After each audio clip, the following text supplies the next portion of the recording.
내 몸을 지키는 건강한 습관, TV홈 닥터 더 나은 클리닉. 오늘도 약이 되는 정보로 찾아왔습니다. 우리 삶을 힘들게 하는 국민 질병, 바로 당뇨인데요. 이 당뇨가 국민 질환이 된 사연, 원인부터 파헤쳐 보도록 하겠습니다. 자, 오랜만에 나와주신 우리 선생님 나와주세요. 네, 안녕하세요. 우후! 소리 질러! 예! 예. 예!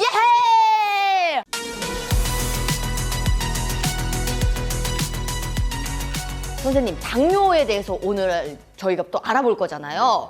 당뇨병이 국민 질병으로 불리는 이유, 아무래도 많은 이들이 겪고 있기 때문이 아닐까요? 네, 맞습니다. 굉장히 많이 흔한 질환이라고 볼 수가 있는데요. 네.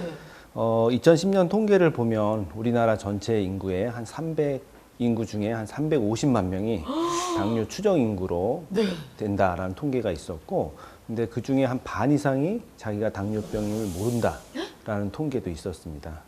근데 이제 2018년에는 한 이 당뇨 환자가 한 500만 명 정도로 좀 늘어난 상태. 더 늘어나, 예, 거의 계속 늘어나고 있습니다. 1.5배 정도가 늘어났네요. 네, 많이 늘어나고 있고요.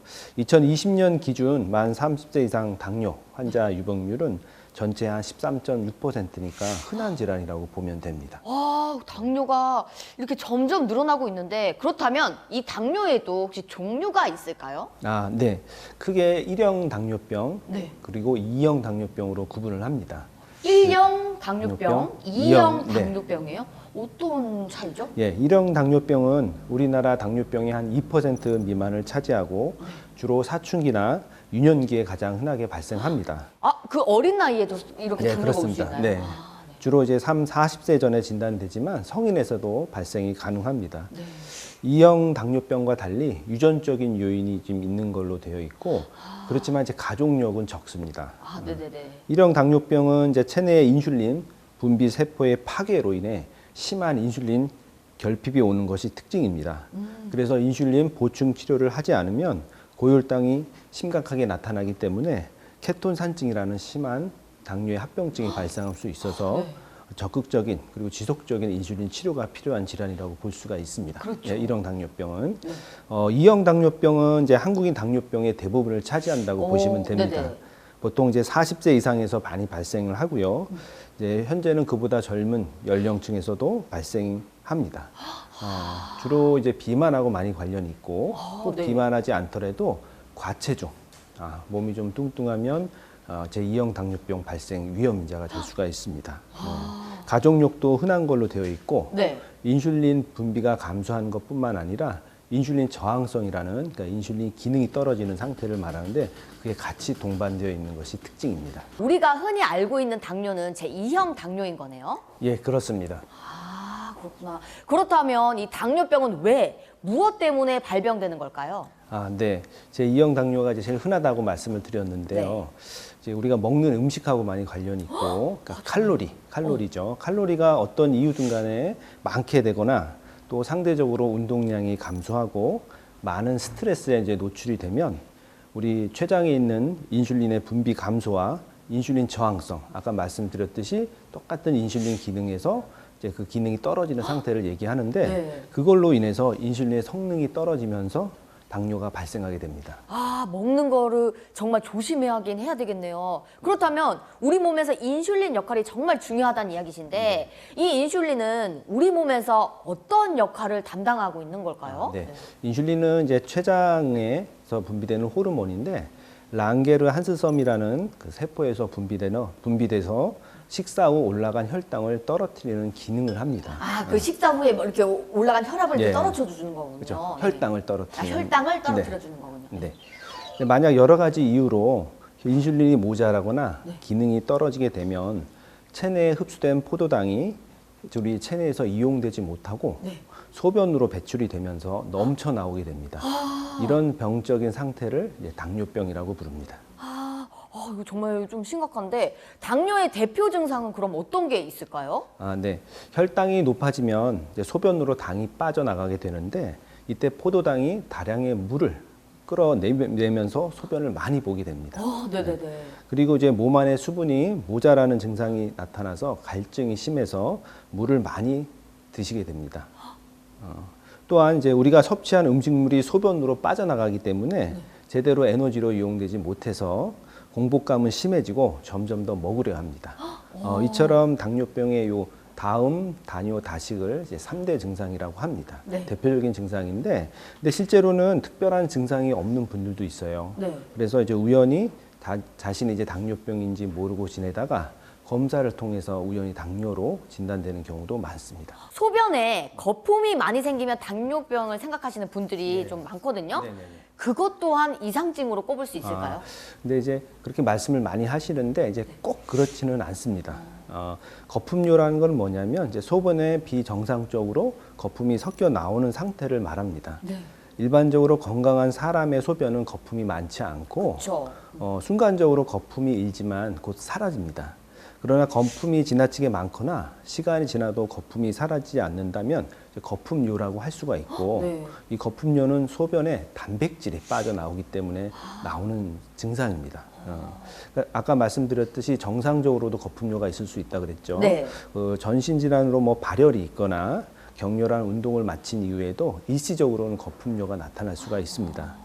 그러나 이제 거품류가 반복적으로 나타나면 신장에 무슨 문제가 생기거나 신장 질환이 생겨서 단백질이 이제 빠져나오게 되는 현상입니다. 그래서 이제 당뇨의 네. 경우에서도 이제 초기 당뇨인 경우는 많지 않고요. 실제로 이제 당뇨가 처음 진단됐는데 진행된 당뇨병 신장 질환이 같이 있는 분들이 있어요. 그러니까 치료 시기를 놓쳐서 이제 신장 질환도 있으면서 당뇨도 같이 진단되는 경우가 있는데 그때는 이제 거품류가 같이 나타날 수가 있어요. 이렇게 두 개가 한 번에 그렇죠. 일어날 경우에 그런 그런 거군요. 경우. 네. 그러면서 이제 당뇨도 진단 받으면서 동시에 당뇨병성 신증이라는 질환도 같이 이제 진단을 받게 되는 거죠. 특히 주의해야 할 위험군이 있을까요? 네. 당뇨는 이제 크게 그 위험 요소를 이제 유전적 요인하고 환경적 요인으로 구분을 할 수가 있습니다. 유전적 요인으로는 부모가 이제 모두 당뇨병인 경우에 자녀가 당뇨병이 생길 가능성이 한 30% 정도로 좀 높습니다. 높네요. 네. 예. 한 사람만 당뇨병인 경우는 한 15% 정도. 하지만 유전적 요인이 있다고 해서 당뇨가 다 생기는 건 아니고 이 유전적인 요인을 가진 사람 중에 환경적인 요인이 같이 겹쳐서 당뇨가 생기게 됩니다. 환경적인 요인이라 하면은 아까 말씀하셨던 그런 식습관이나 그러니까 대표적인 환경적 요인은 비만입니다. 비만, 네. 그다음에 시간에 따른 나이, 노화죠. 네. 노화, 그다음에 운동 부족, 그다음에 식습관이 식습관. 되겠습니다. 네. 최근에는 청소년의 당뇨 발병 비율이 좀 높아졌다고 들었습니다. 네. 어떤 요인 때문에 그런 일이 발생했을까요? 네. 원래 소화기에는 성인기와 달리 일형 당뇨병이 가장 흔합니다. 췌장이 파괴돼서 인슐린을 전혀 분비 못하는 상태를 일형 당뇨라고 하는데 요즘 이제 비만이 증가하면서 청소년을 중심으로 제2형 당뇨병의 빈도가 높아지고 있습니다. 비만은 이제 당뇨랑 밀접한 관련이 있는데 계속된 비만은 몸 안에 이제 인슐린 요구량을 이제 증가시키고 그 결과로 체중의 인슐린 분비 기능이 떨어집니다. 그래서 비만한 환자분들은 당뇨가 발생을 많이 하게 됩니다. 또 이제 비만은 고혈압이나 이제 심장병의 원인이 되기도 하고요. 이제 그래서 비만은 더 철저히 이제 조절을 해야 됩니다.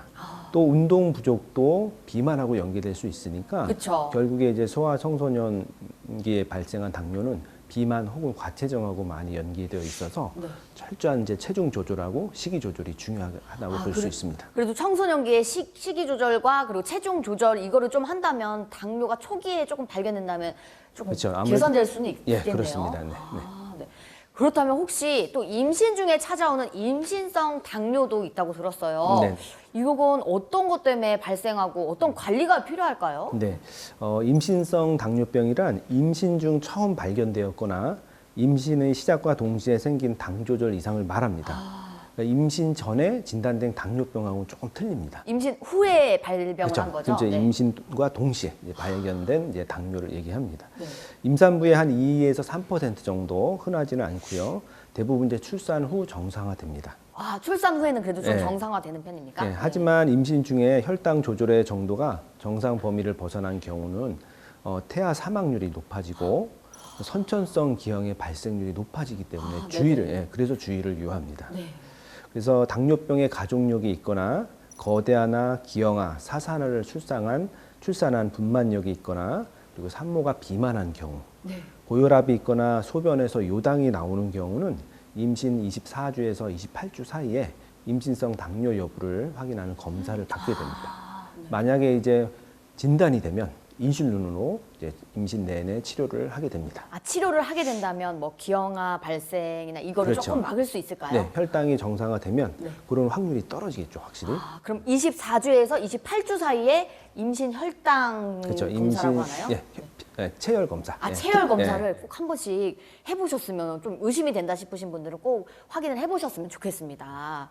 아, 그렇다면 당뇨병의 진단 방법은 혹시 어떤 게 있을까요? 네, 혈당치의 기준은 공복 혈당치 126 이상, 식후 2시간 혈당 200 이상을 기준으로 합니다. 아, 네네. 또 하나는 이제 표준 포도당 부하 검사라고 포도당을 부하해서 확인하는 검사가 있고, 포도당 부하라면 포도당을 부어서 하는 건가요? 아닙니다. 포도당을 먹어서 먹어서. 예, 네네. 먹어서 네. 이제 그 1시간, 이제 2시간 이렇게 혈당을 재서 네. 이제 당뇨를 진단하는 검사입니다. 아, 이제 마지막이 이제 당화혈색소라는 검사가 있는데요. 네. 당화혈색소는 이제 평균 2개월에서 3개월간의 평균 혈당을 알아보는 중요한 검사입니다. 네. 이 검사가 이제 체열 검사를 통해 이루어지는데 6.5% 이상이면 당뇨로 진단합니다. 그래서 이제 병원에 오셔서 네. 이제 공복 혈당하고 요 당화혈색소 검사를 하게 되면 당뇨를 간단히 진단받을 수가 있습니다. 아, 근데 이제 저희가 이렇게 검사를 했을 경우 말씀해 주신 대로 그 수치가 네. 한 번 나왔을 때 이걸 당뇨로 바로 판정할 수 있나요? 아니면 여러 번에 이 숫자가 비슷하게 나와야지 당뇨 판정을 받는 걸까요? 그래서 예전에는 요 당화혈색소란 검사 아까 말씀드렸는데 그게 나오기 전에는 공복 혈당이 126 이상이면 당뇨라고 했잖아요. 네. 그래서 그거에서 예를 들어 한 130 정도 나왔다. 네. 이제 이러면 바로 당뇨라고 하지는 않고 네.